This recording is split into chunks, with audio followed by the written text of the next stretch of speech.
इस नेगेटिविटी को खत्म करना होगा और कड़े कदम उठाने होंगे। लोगों को यह समझना होगा कि लापरवाहियां अगर आप बरत रहे हैं तो अपनी जान के साथ खिलवाड़ कर रहे हैं। वहीं आपको बता दें कि बंगाल में भी कोरोना की दूसरी लहर अब असर दिखा रही है। 1 अप्रैल को कोरोना के 1274 नए केस सामने आए। इस साल एक दिन में सबसे ज्यादा मामले सामने आए। एक महीने में कोरोना के मामले 7 गुना बढ़ गए। डॉक्टर्स ने बंगाल में तेजी से संक्रमण फैलने की आशंका जताई है और हम सब जानते हैं चुनावी रैलियों में कोविड नियमों की सरेआम धज्जियां उड़ाई जा रही हैं। सारे नियम कायदों का उल्लंघन किया जा रहा है। डॉक्टर सौमित्र रावत, अपने आप में यह चिंताजनक बात है। न सिर्फ बंगाल बल्कि 5 राज्यों में जहां विधानसभा चुनाव हो रहे हैं, हजारों लोग रैलियों में इकट्ठे हो रहे हैं, नेता बड़े बड़े दावे कर रहे हैं और सोशल डिस्टेंसिंग के नियमों की धज्जियां उड़ाई जा रही हैं। इसका अंजाम क्या हो सकता है? आई थिंक वही जरूरी है कि सारे प्रिकॉशन लेने हैं हमें, और जब चुनाव रैली होनी है उसमें भी गुड सोशल डिस्टेंसिंग बहुत जरूरी है।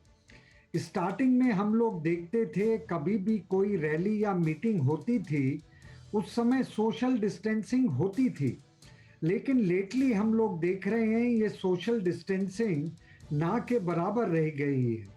तो unless and until proper social distancing होगी, आप मास्क पहनेंगे, हैंड हाइजीन रखेंगे, तभी कोरोना का कम होगा। अदरवाइज जिस तरह सेकंड वेव जा रही है ये बहुत घातक हो सकता है। हम लोगों ने हिस्ट्री से भी जानकारी ली है कि जब स्पेनिश फ्लू हुआ था 1918-19 में, जो सबसे ज्यादा घातक था वो सेकंड वेव था। फर्स्ट वेव इतनी ज्यादा घातक नहीं थी। सही बात है। तो हमें कभी हिस्ट्री से भी सीख लेनी चाहिए। और जिस तरह नंबर पिछले 1-2 हफ्ते से बहुत ज्यादा बढ़ रहे हैं, अब आप ये देखिए कि इंडिया में फरवरी में केवल 9,000 केसेस रह गए थे। अब देखिए 9,000 केसेस से हम लोग 81,000 केसेस में आ चुके हैं जी। अब अगर डबलिंग हुआ तो आप समझ लीजिए कि 1,60,000 केसेस, वो बहुत ज्यादा हो जाएगा। अभी भी बहुत ज्यादा है।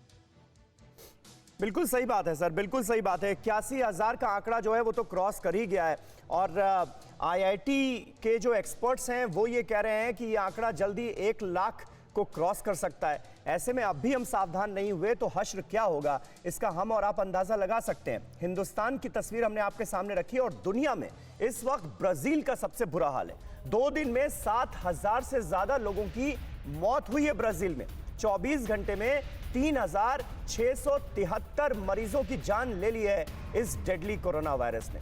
ब्राजील में 2 दिन में 1,80,000 केस सामने आए।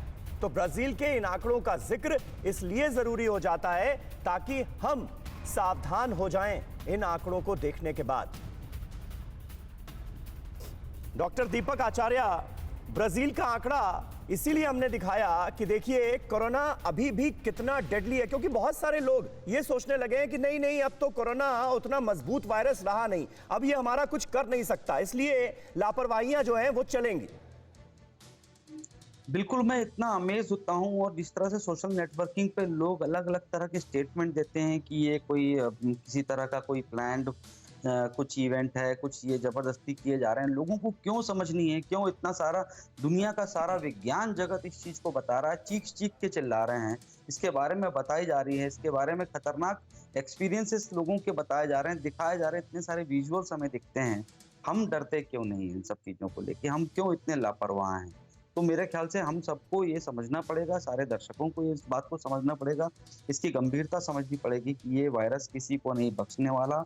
आप किसी जाति, धर्म, कहीं से भी आते हैं, किसी भी तरह की आपकी बॉडी की फिटनेस और टाइप हो, सबको ये अटैक कर सकता है। आपकी अपनी इंडिविजुअल आपकी प्रिकॉशंस आपको लेनी पड़ेगी, आपको मेजर्स जो अथॉरिटीज ने दिए हुए हैं उनको फॉलो करने पड़ेंगे। वायरस घातक है, इस बात से मैं इस बात को ऐसे रखना चाहूंगा आपको। बिल्कुल बिल्कुल। परवाह देश की, सोमवार से शुक्रवार रात 10 बजे TV9 भारतवर्ष पर।